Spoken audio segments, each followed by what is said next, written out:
Praise the Lord for this wonderful morning. We get a good weather, and we thank God that He's continuously revealing Himself to us. Who attended the Wednesday service? Online service.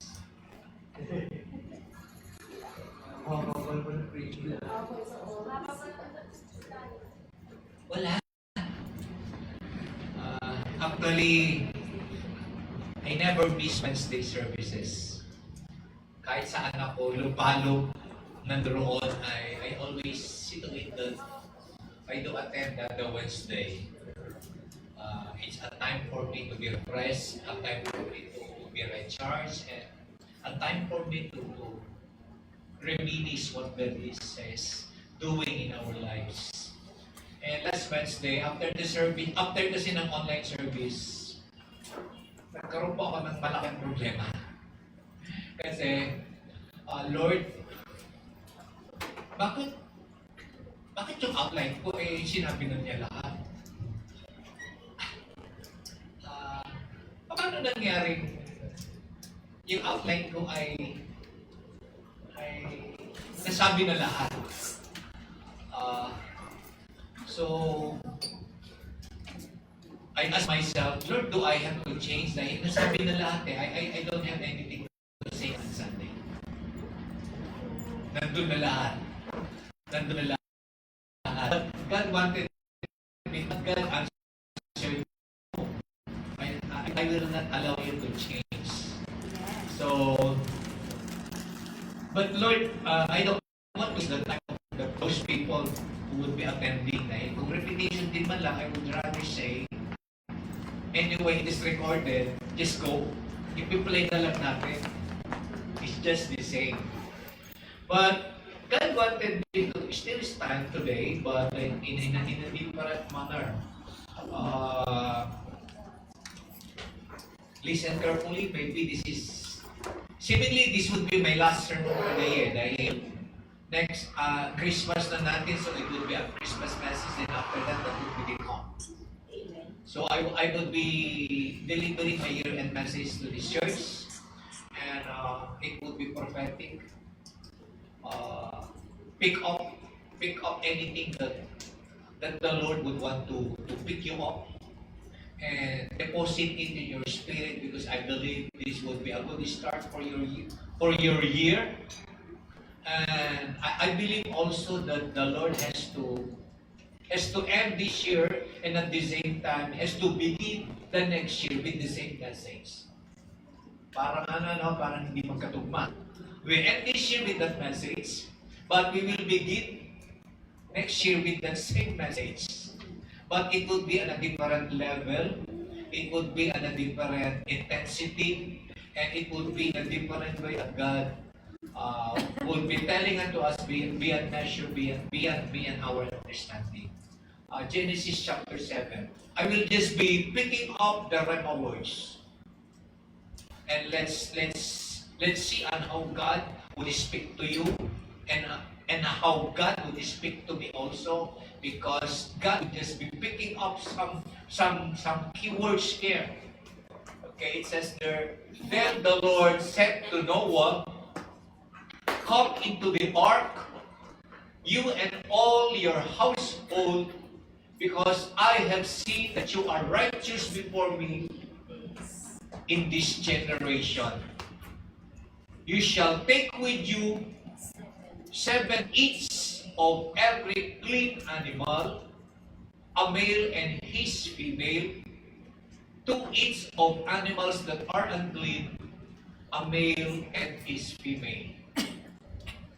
Also 7 each of birds of the air, male and female, to keep the species alive on the face of all the earth. For after 7 more days, I will cause it to rain on the earth 40 days and 40 nights. And I will destroy from the face of the earth all living things that I have made. And Noah did according to all that the Lord commanded him. Noah was 600 years old when the flood waters were on the earth. So Noah, with his sons, his wife, and his sons' wives, went into the ark because of the waters of the flood, of clean animals, of animals that are unclean, of birds, and of everything that creeps on the earth. Two by two, they went into the ark to Noah, male and female, as God had commanded Noah. And it came to pass after 7 days that the waters of the flood were on the earth. In the 600th year of Noah's life, in the second month, the 17th day of the month, and the day all the fountains of the great deep were broken off, and the windows of heaven were opened. And in verse 12, and the rain was on the earth 40 days and 40 nights. Amen.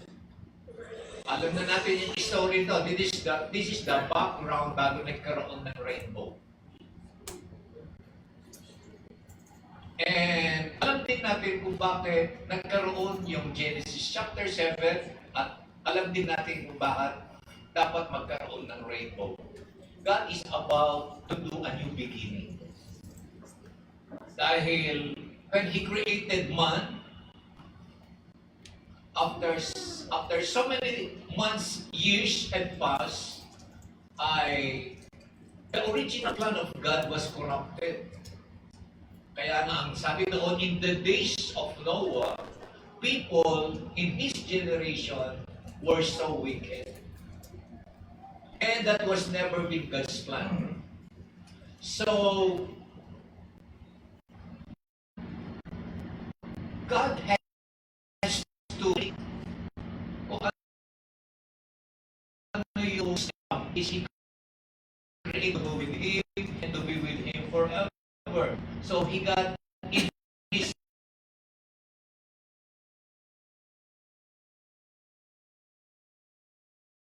mind, He got on His mind,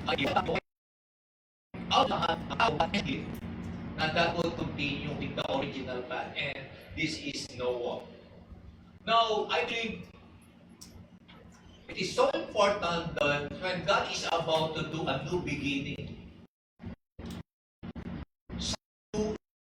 in your new on this earth, He is always on look and is on the look for a person, for a family, for a people that would become the recipient of this new beginning or new movement or whatever that is new na nais gawin ang Panginoon. And He found Noah to be the perfect candidate. Pero what? Tingnan mo na ganyan.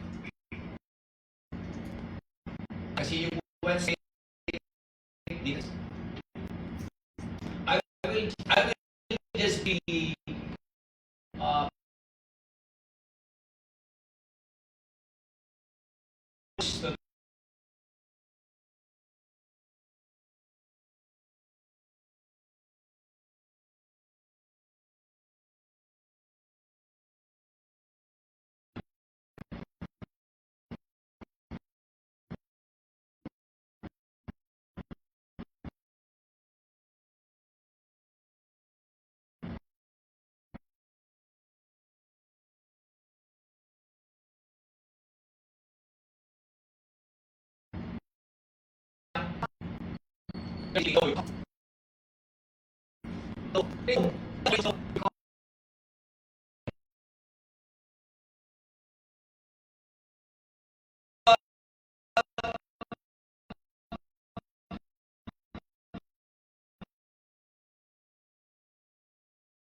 God has been inviting you.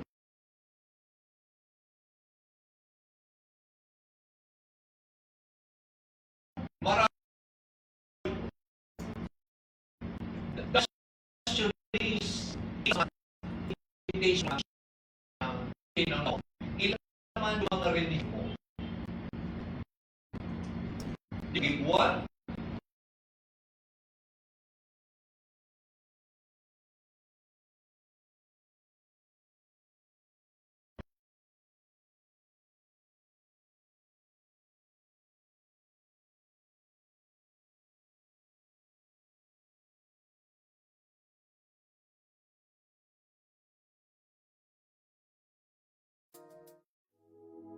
had been sent to you and to me, but in so many ways we don't even bother to open the invitation. Or the other way around. We receive it, but we just receive it. No response at all. Hindi naman nakalagay sa invitation RSVP. Anong ibig sabihin sa, di ba pag merong mga invitation sa mga kasalan, binyagan, may nakalagay usually sa baba, RSVP. Pag sinabi mong RSVP, anong ibig sabihin nun? No response.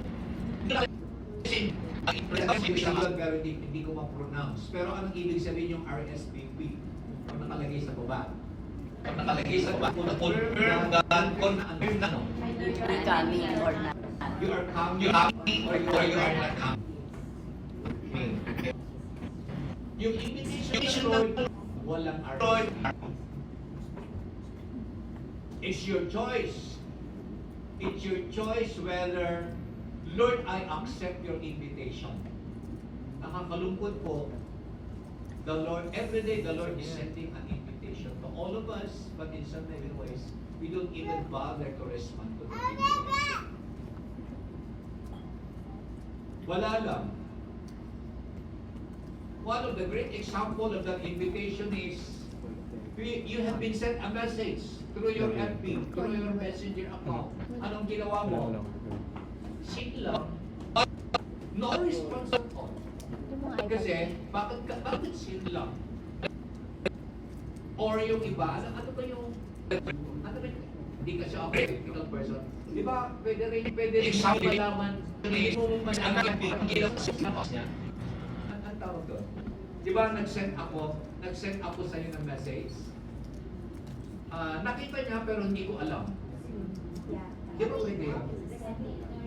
Ayun. Ayun. Pinakita ka ako. Gawa action. And sometimes, invitations are just like sing lang. Pero kadalasan hindi sing lang. Yung sinabi ko kanina, I don't know what the technical term is. Nabasa mo, nakita mo, pero hindi alam kung nabasa mo nga o nabasa mo nga. And nakakalungkot po na that kind of attitude is the same attitude that we are doing whenever God is giving us an invitation. One invitation that God is giving us is, do you want me to say that example of an invitation? Kadalasan po, God is inviting you to come to Him through your giving. Pero, bakit kaya walang marami ang bakit kaya that kind of invitation ay parang we seldom respond. We seldom respond. At si Noah, when the Lord invited him to come, what was his response? What was his response? Invitation accepted. Nauna agad. Tinanggap niya yung invitation.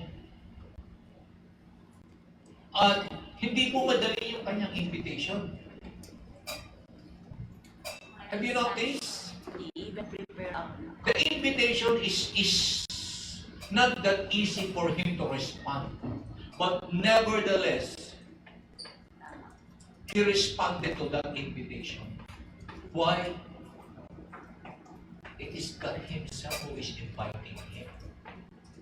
Hindi naman kapwa lang niya ang nag-invite sa kanya. Ang nag-invite sa kanya ay yung kadahilanan kung bakit nabubuhay pa siya during that time. I believe today, let us wake up. Magising po tayo sa katotohanan. Araw-araw ay God is inviting you. In the Bible, ay marami pong word come. Sinasabi ng Lord. Can you say one? The famous one. Come unto me. You are heavily laden. Those who are tired and heavily laden, and I will give you rest. rest. When the Lord invites you and you respond, the word rest there is beyond measure. Hindi mo yan makukuha sa mundong ito, hindi mo yan mabibili, kundi ang Lord lang ang pwede magbigay sa iyo niyan. If you respond to that invitation. Pangalawa, God is inviting us to come to the altar and give your offering. Later on, there would be another rhema word that God would be saying unto us. The word come to me is not an ordinary word. It is God Himself speaking, come. He is inviting you for something, and this time very specific. Ang sabi ng Lord, come into the ark. Have you noticed the Lord uses that word, come? Kasi kung ikaw ang magkukuman kay Noah, anong sasabihin mo kay Noah? Anong sasabihin mo kay Noah? Go. Magkaiba ba yung word go to the ark or come unto the ark? Is there a difference? Pag sinabi mong come unto the ark or go to the ark, go into the ark, is there a difference? Meron? Ano yung difference? O, yung teacher. Ha? Malaking-malaki po. When the Bible uses a word, tingnan mo mabuti kung bakit yun ang ginamit niya. The Lord is saying unto Noah, come unto the ark. God is already there. Alika, pumunta ka. Waiting. Pag sinabi niya, go unto the ark, ikaw lang. Tama. Ikaw lang. Whatever happens there, you are on your own. Pero ang sabi ng Lord, come unto the ark. God is saying, I am already there. Come with me. Ganon din pag sinabi niya yung, come unto me. Pumunta ka sa akin. Pag sinabi niya, come, sa kanya, He is there. Mahalaga po yan. Why? Kapag ikaw ay nag-respond, God is responsible to whatever response that you will be be deciding on that response. Kasi nung sinabi ng Lord, come unto the ark, napakahirap kasi yung susunod na sinabi niya. Kasi ang sumunod na sinabi niya, I think in verse 2,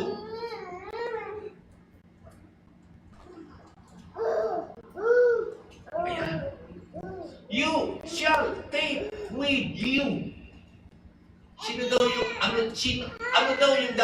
daw yung dadalhin niya na kasama niya sa pag-response ng invitation ng Lord? Mga animals. Mga animals, clean and unclean. Pares. This includes what? Pares, male and Sige nga, young people, ano yung mga animals na pumasok doon? Ano po? Sige nga, magbigay ng example. Aso, pusa, ano pa? Lahat ng hayop. Lion, ano pa? Creeping things. Lahat. Ano pa? Giraffe, ano pa? The lion, the tiger, the hippopotamus, ano pa? Lahat ng creeping things. If you are Noah, can you say to the lion, alika? Can you say to the tiger, alika? Paris kayo Can you ha? say to the hippopotamus, kayo rin? Can you say to the giraffe, kayo rin? Can you say to the eagle, kayo rin kasama? Can you say to the creeping things, ikaw na ipis, ikaw na... Ali kayo. Can you do that? Can you do that? Can you? While reading this, I found out that the word come is much better than go. Kasi, pag sinabi ng Lord, come, and you respond, God is actually saying unto you, I am in charge. Sagot kita. It was God who causes the tiger, the lion, the hippopotamus, every fish, and lahat ng mga bababangis na hayop, mga likha ay Pupunta sa ark. nag-fall in line. Paris pa. Paris pa. Male and It was a military drill actually. Pumasok. It was never been a problem to Noah. How to respond to God is saying. So dapat makita mo rin dapat na when you respond to God's invitation, God would make it easy for you. Amen. Hindi ka nagre-response kasi, ang dami nating dahilan. Kasi, hindi naman madali yan. Kala mo lang. Di ba ganyan tayo? Pag may invitation sa atin to do something for God's kingdom, ang madalas na sinasabing, madaling sabihin niya, dahil hindi ganyan kadali. Kala mo ba? Ganun-ganun lang. Talagang ganun-ganun lang. Ipanis ka. Inviting you and you just respond. The only thing that God requires of you is to respond. That's all. It would be in God's hands. Yung mga susunod na pangyayari at hakbang. Just like what you did in the past. The very reason why we wanted you to register is we wanted you to experience the miracle. Amen. The moment you believe that it is God inviting you to join, don't bother about the camp fee. That should be a lesson that should be learned as of today. When God says, magpalista ka. Huwag mo nang isipin yung mga requirements dyan.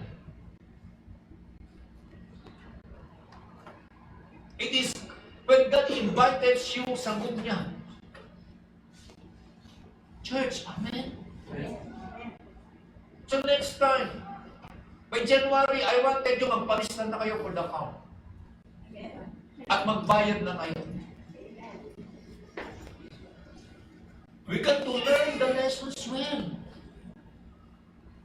The new beginning and those miracles that happen upon just responding to the invitation, hindi alam ni Noah yan. Ang alam lang niya, it is his God is speaking to him. But nevertheless, he just said yes to the invitation. And miracles after miracles after miracles, God is doing it for him. The requirement for him in the invitation, actually, God did it for him. Amen. In the same manner, God will do that for you also. Amen. Okay. Forget about the outlines. I want to speak and what I was speaking. Verse 3. Verse 4. Ayan. 7 more days after. I found this verse very, very intriguing to me. Read it very, very carefully. Sabi ng verse 4,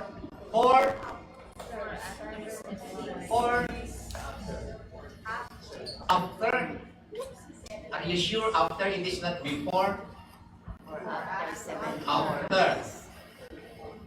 7 more days, I will cause it to rain on the earth 40 days and 40 nights.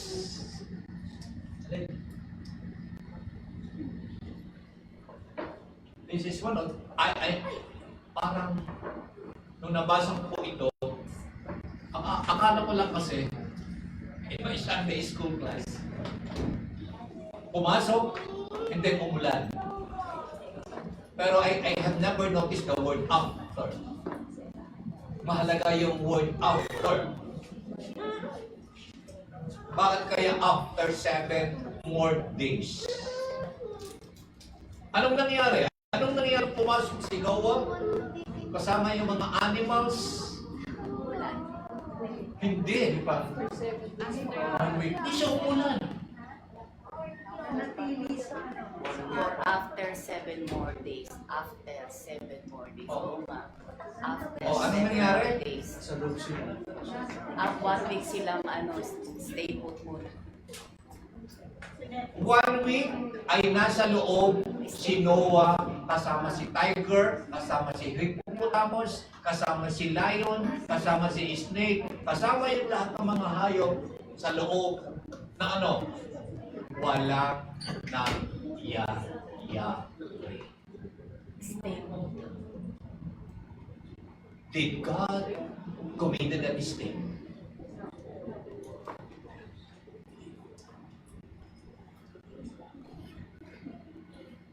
Bakit hindi umulan? Dapat nung kaya nga sila pumasok eh. It is for that reason. What? Am I correct? Yes. They entered the ark for that reason. Pero anong nangyari? Nothing happens. Have you noticed? Sino dito ang mainipin? Wala. Cheap. Magkita tayo sa SM. Sa Starbucks. 11 a.m. What time will you arrive, Cheap? 11:30. Before 11. Yung mga late. So, before 11, you are already there. Palagay natin, Monday. Chi, magkita tayo sa SM, sa Starbucks, Monday, 11 a.m. So, you are there, mga 10. Okay. What if, Chi, I will arrive Tuesday, 7 a.m. Bye-bye. What happens to you? Going home na. Back to us. Si Pastor, will you wait for me until Friday? Why? Why not? Why not? Huh? Kasi yun ang usapan eh. Word of honor dapat. Kaya you should be coming. But God entered the ark. Nothing happens for 7 long days. It is the most quiet moment in his life. Remember, nasa loob na siya. Nasa loob na siya.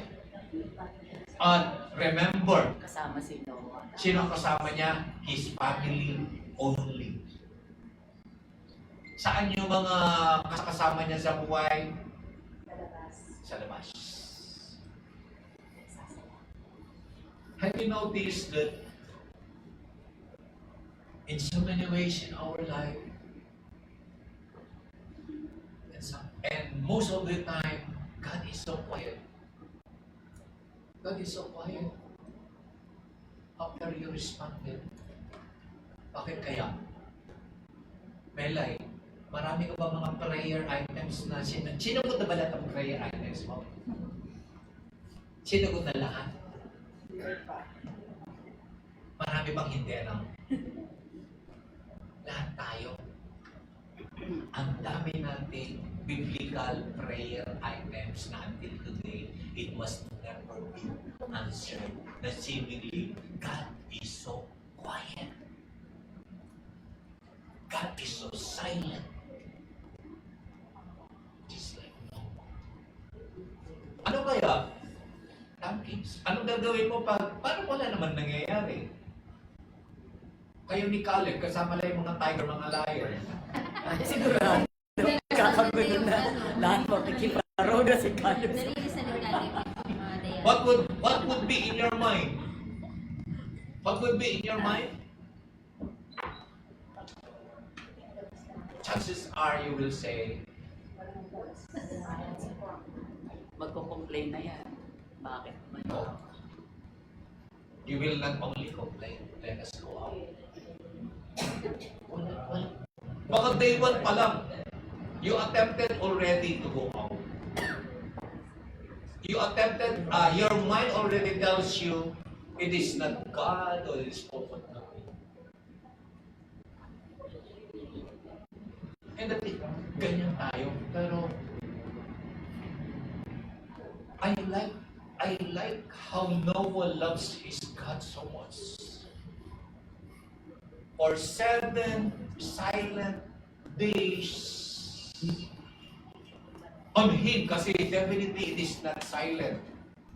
Kasi nandun si tiger.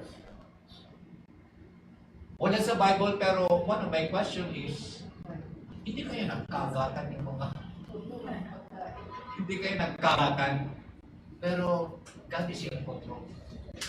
God is His plan. Pero ang naging concern ko is, Noah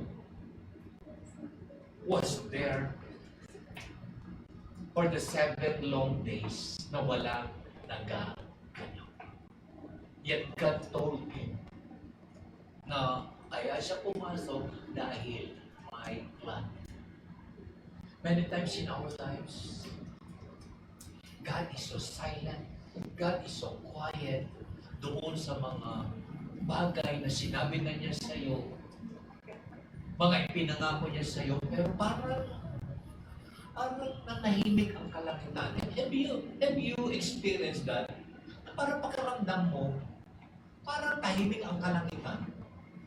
Sa tingin mo, parang walang ginagawa ang Diyos. Sa tingin mo ay, meron pa ba magandang bukas?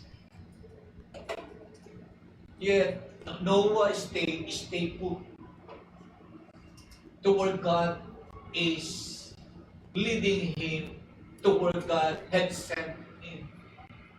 It's my prayer and it's my declaration to all of you today. Sa mga pinaglagyan sa iyo ng Panginoon, meron mang nangyayari o walang mangyayari, wala pang nangyayari, ang tagal-tagal nang walang nangyayari, sana mag-stay put ka pa dyan kung hindi ka pa naman pinapalabas ng Lord dyan. Just be there. You just don't know what God is doing.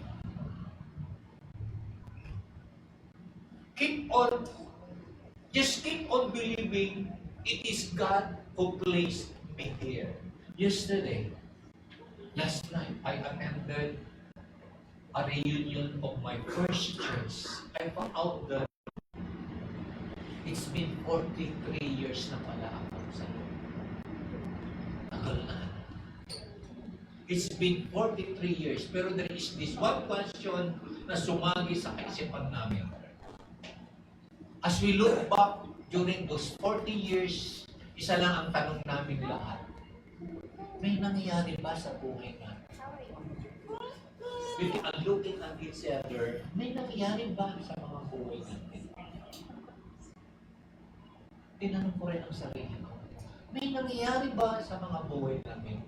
Pero one thing is outstanding. Buhay pa kami.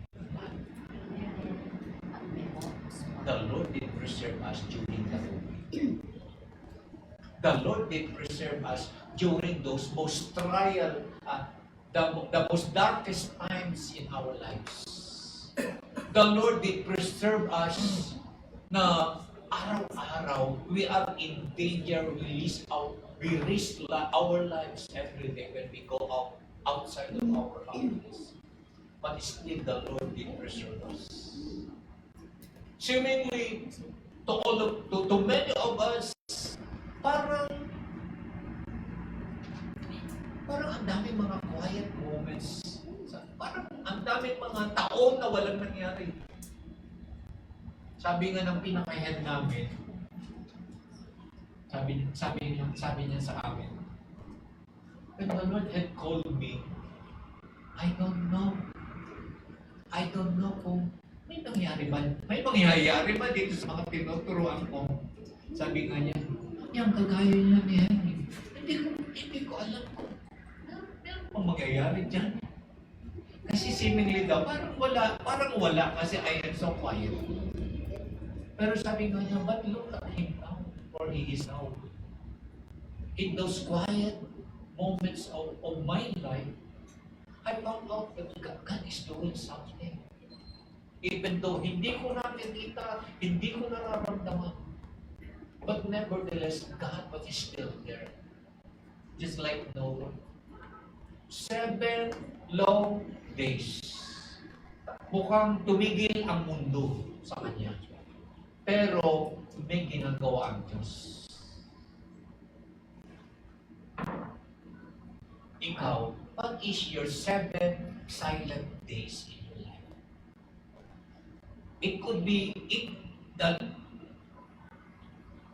the Lord is speaking to you today. Parang tinanong mo sa sarili mo, ang tagal ko nang mamahalan sa LIC.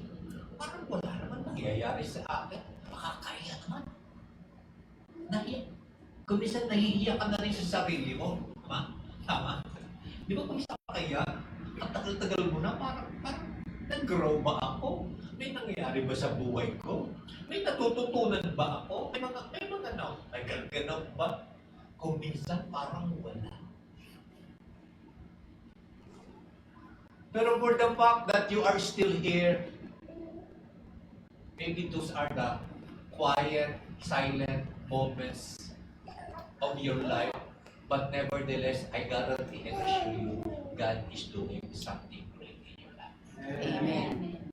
Great things in our lives. So, keep on coming. Don't be ashamed. Keep on coming. Lord, parang ang tagal, Lord, ang tagal ko nang nawala.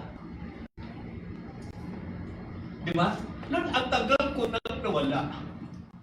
Pero remember, even in those quiet moments na nawala pa, may ginagawa pala ang Lord. There's no such thing as bad seasons in our life. Hinayaan ng Diyos na maganap ang mga bagay na yun, bagamat sa paningin mo ay hindi maganda, bagamat sa paningin mo ay hindi maayos, pero ang Diyos may ginagawa. Hindi mo man nakikita, hindi mo man nararamdaman. Just like Noah, may ginagawa ang Diyos during those quiet days. In our worship, the Lord gave me a verse. Sabi ko niya, the Lord is gracious and merciful. He is slow to anger and abounding in love. Amen. That's who He is to Noah. He is so gracious, He is so merciful, He is abounding in love. And He is slow to anger.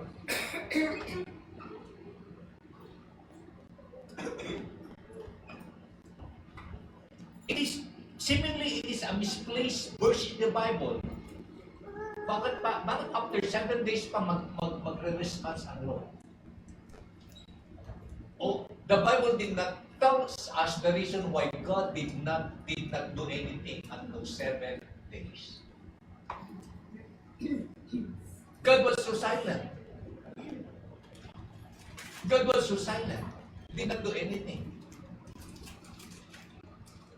Kasi ang pangako niya, magpapaulan. Pero anong nangyari? Nagpaulan nga, pero after 7 days. There is that 7 days quiet moments, 7 days tahimik ang Diyos, na in the mind of man, natulog ata ang Diyos o nakalimutan ata ako ng Diyos. That is always in the mind of man. Nakalimutan na ata ako ng Diyos. O kaya mukhang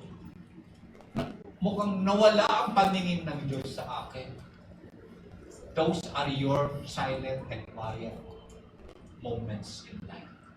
But still remember, whatever God had planned in your life, He is faithful. He will do it. He is the Alpha and He is the Omega.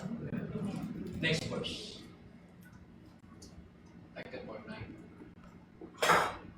Next verse.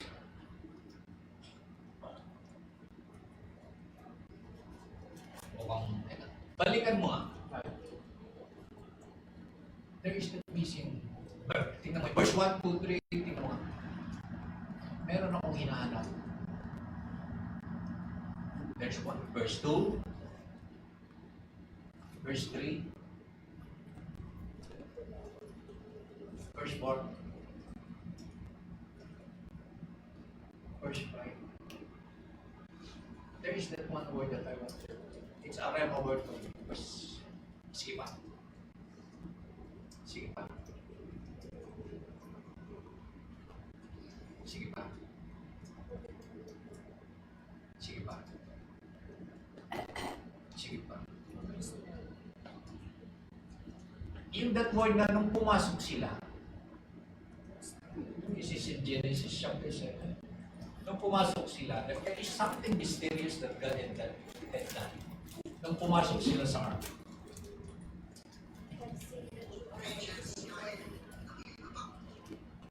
Yung pagsasarado ng ark.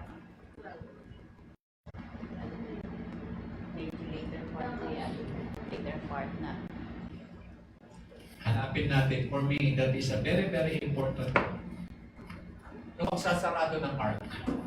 How it was closed. Meron tayo diyang two words. Close, open. Ayan. Ayan. And the Lord shut him in, and then, sige ba?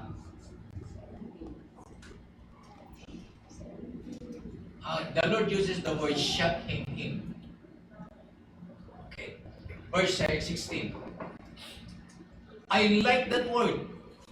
So those that entered, male and female of all flesh, went in as God had commanded him in.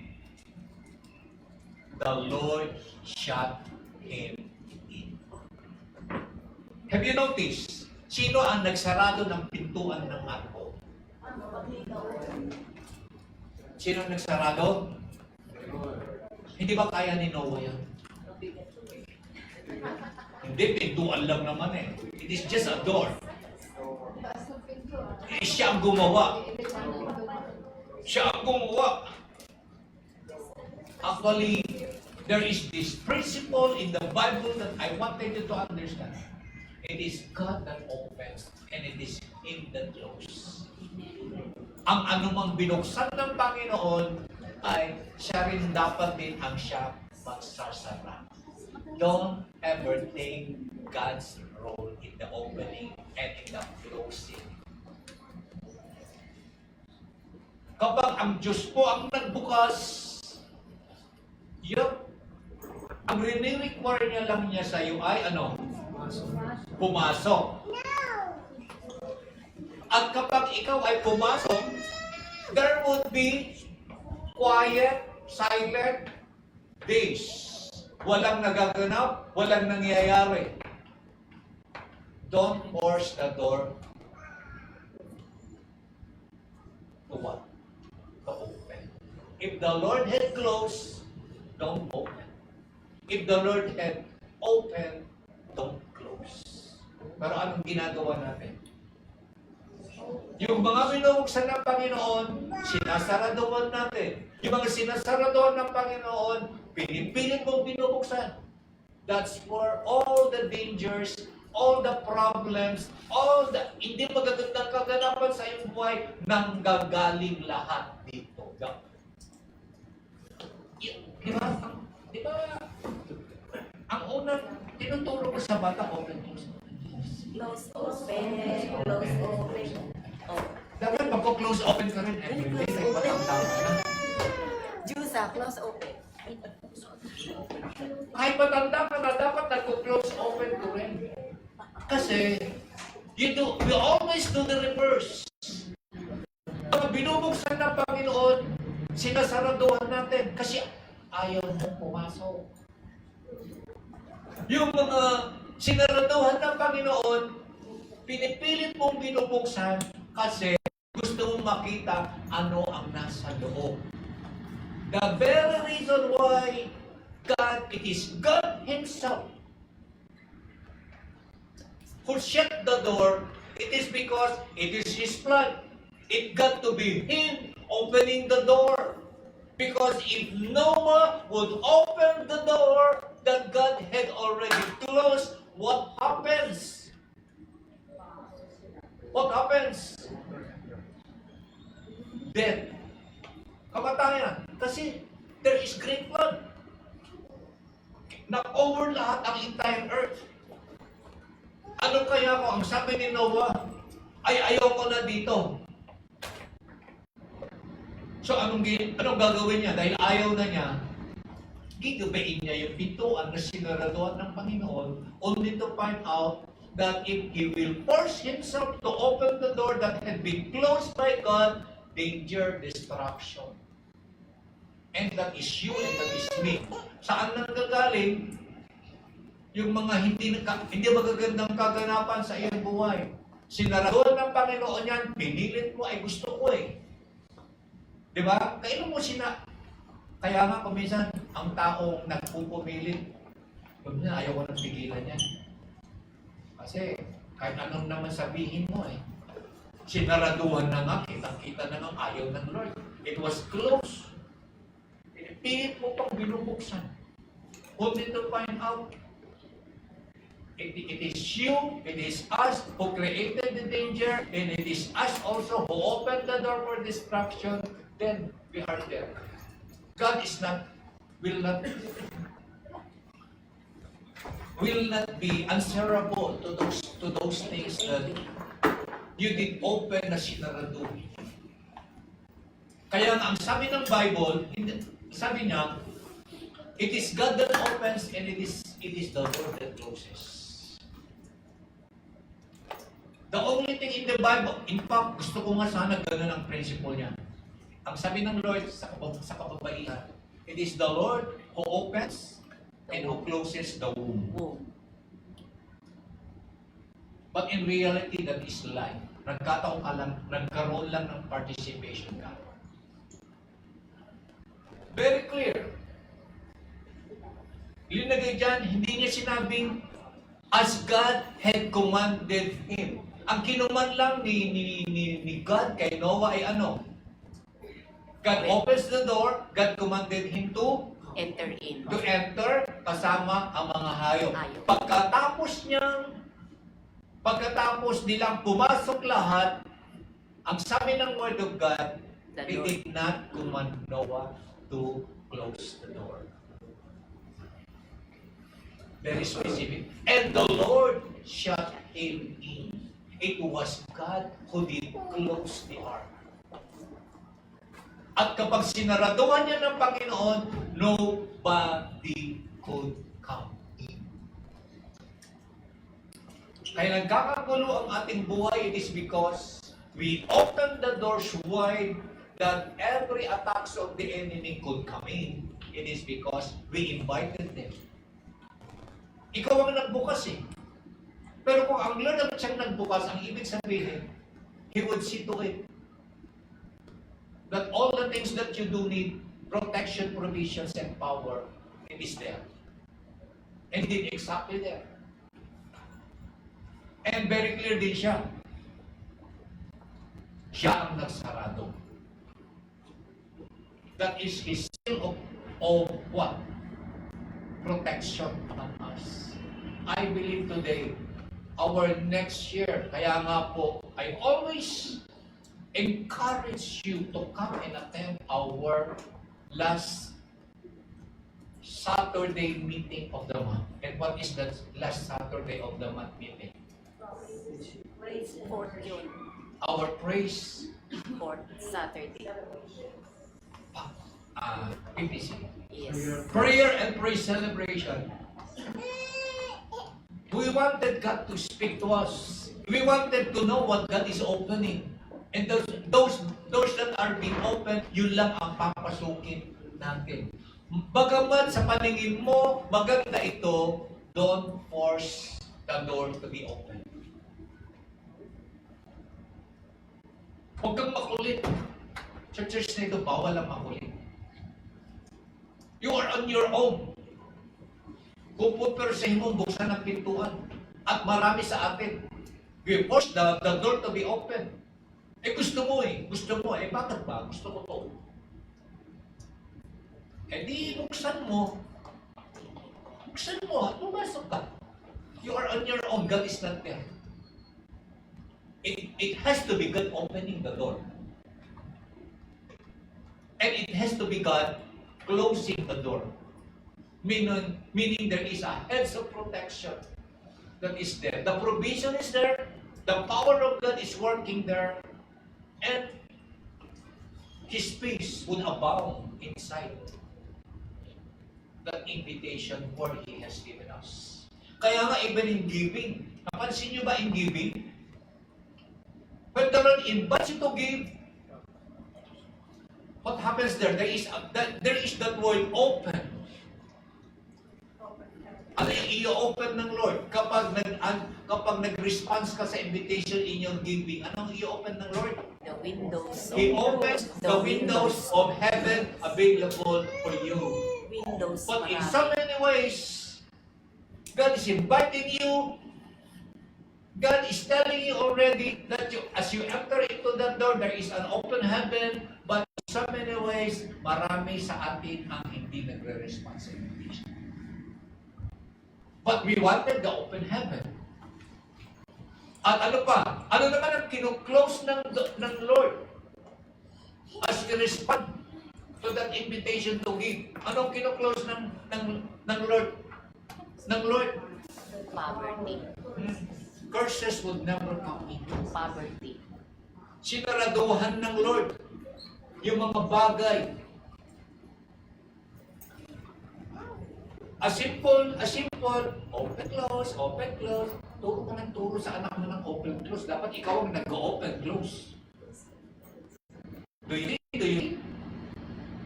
Turo ka ng open, close.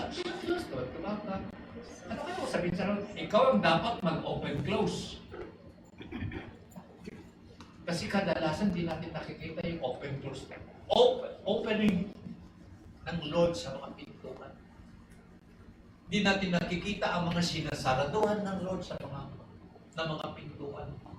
That's why my prayer will always be, Lord, yung mga hindi nararapat para sa amin, saraduhan mo na yan. Huwag mo nang hayaan, nakabukas ang pintuan kasi we do have the temptation to see what is inside.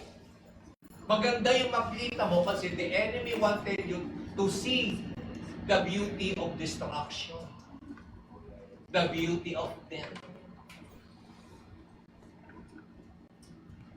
I believe today, church, those are simple words, but it got power in our lives. Sa dami-dami ng in-invite, ay ikaw ang in-invite ng Lord. Pero yung hindi ka in-invite, doon ka nagre-respond. Siguro nakasanayan na kasi natin. Para kasi handaan lang. Parang nagtataka ako, hindi ka invited sa handa pero nandun ka. Pero yung mga invitation na binibigay sa'yo, wala ka. Nakasanayan na kasi natin. God has given us that free choice. And in so many ways, mali yung mga choices natin. I believe today, church, especially to the mothers, bago mo turuan yung anak mo ng open, close, ikaw kaya? Ano yung mag-open, close? Why don't you say to yourself, but when you wake up, open, close, ano yung ino-open mo ngayon? Lord, ano yung kino-close mo ngayon? At if you are so serious about it, God would speak to you. God would speak to you. O, may pinaplano ka sa araw na ito. Sinaraduan ko yung pintuan na yan. O, di mo ka papasok. Sarado eh. Sa araw na ito, binubuksan ko ang pintuan ito. Pumasok. As simple as this. You will find your provisions there. One time, alam nyo, nakakatawa ang Lord na even in messages, even in sermons, the Lord would wanted to wants to participate, to use people to participate in the sermon. Have you read that? Maybe nadala sa akin. Sabi ko, what a timely message.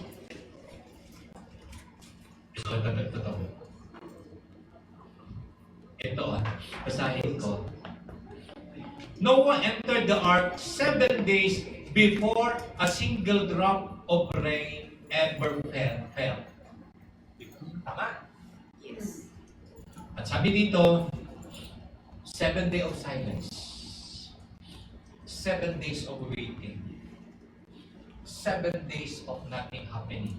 Do you like those things? May mga araw na tahimik ang Diyos. Mahabang araw na tahimik ang Diyos.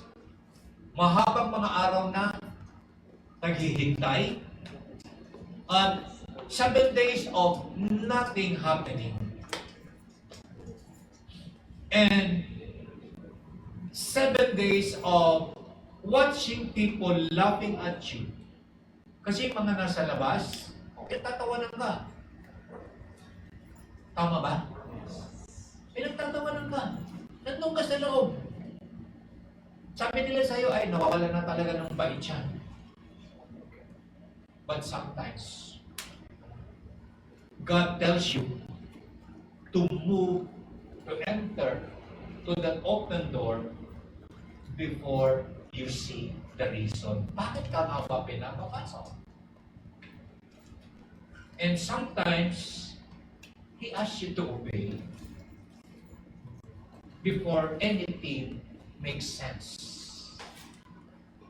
Kasi parang walang ka-sense na pumasok ka. During those times, Bible scholar says, there had never been blood. Yes. There had never been blood.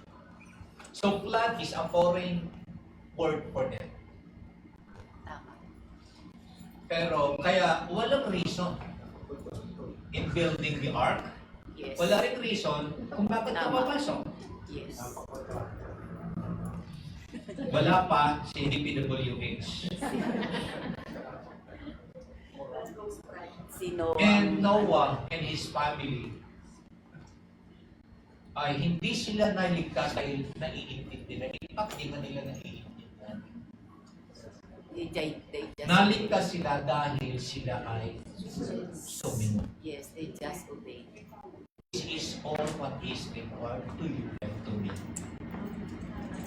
Mararanasan natin ang pagliligtas. Naiintindihan man natin o hindi. Pero, nevertheless, sumunod pa rin tayo dahil sinabi ng Diyos.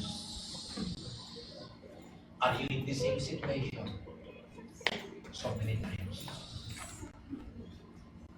Did you step into something that God asked of you, but nothing is happening yet? May pinasok ka ba? Meron ka na bang pinasukan na sinasabi ng Panginoon, pero walang nagaganap? Marami. Ako, I am number one in this. Kasi mainigin akong tao. Ang dami na namin pinano sa leadership na gagawin. Sinimulan naman namin. Pero parang gusto ko nang i-cancel. Bakit? Walang nangyayari. Walang nangyayari. At kung minsan nagkakasala na rin kami. Kasi, pwede ko ba sabihin mga leaders, mga reason nyo?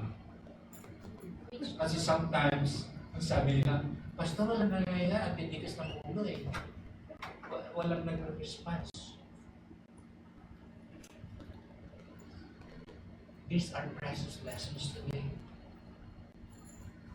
Na nag-obey ka sa Lord, walang nangyayari. Walang nagagawa. But nevertheless, God requires our obedience. Amen. Atin ako ng cup. Bayan ako ng bayan. Wala naman nangyayari. Sa akaso ko namin. God is depositing so many things in your life. Just like me.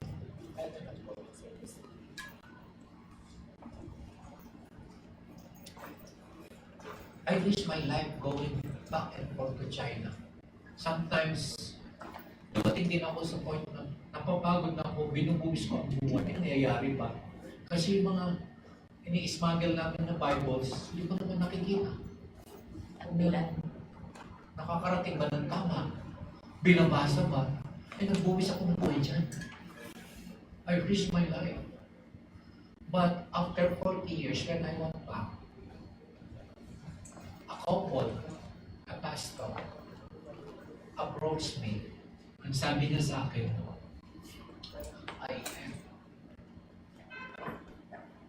I am a product. I am a fruit of what you have done 40 years ago.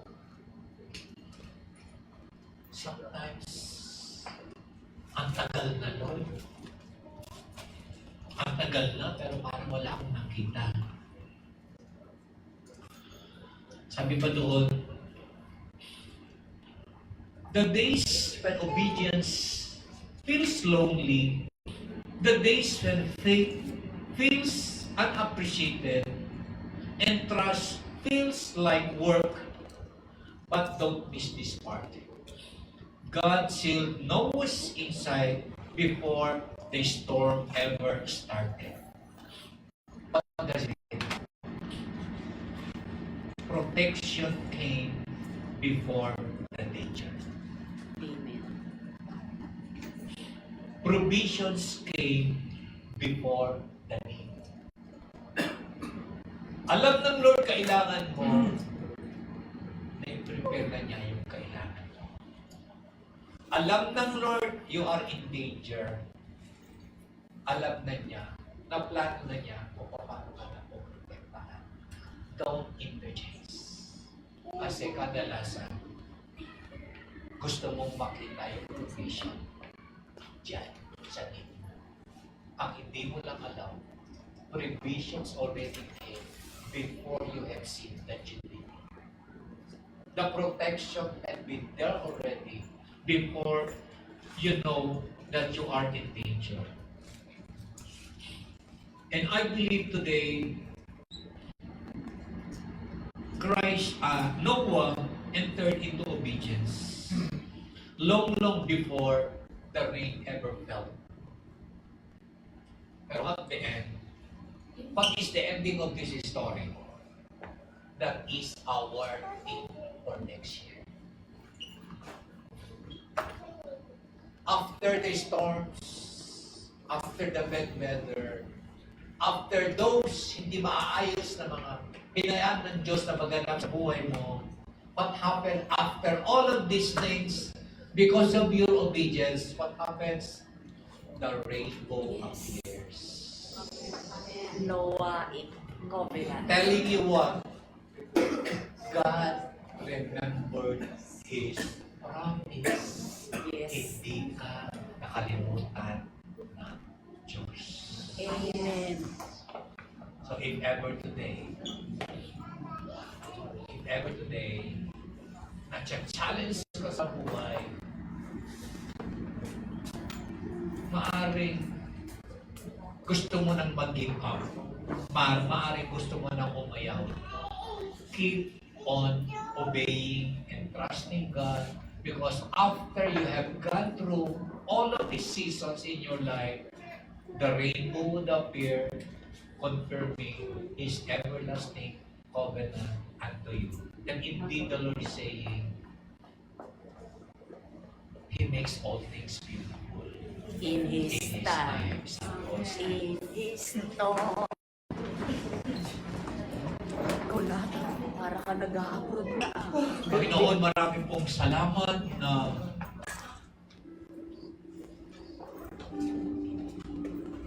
every day you are committed for an invitation. You are sending invitations unto us. Hayaan mo, O Diyos, na manatili kaming mag-respond sa iyong invitation. Ang mga binubuksan mo kami ay papasok. Ang mga sinasaraduan mo ay hayaan namin to be close forever. Hayaan mo rin, O Diyos, na bagaman maraming pagkakataon na nakakaramdam kami na para namang walang nangyayari, para namang walang nagbabago, para namang walang kaganapan, sapagkat ang nakikita namin ay naririnig namin ay katahimikan, ngunit isang bagay lamang ang alam namin. You are there, working it through and through for us. That in our obedience to your call, in our obedience to your invitation, meron kang ihinandang magandang bagay para sa amin. And so, dear God, let it be na maraming mga bagong there are new things that is about to come in our lives, God, that you are even creating a new generation much better than before. Amen. Amen. Lord, thank you that you have blessed us today through your word. This we pray in Jesus' name. Amen.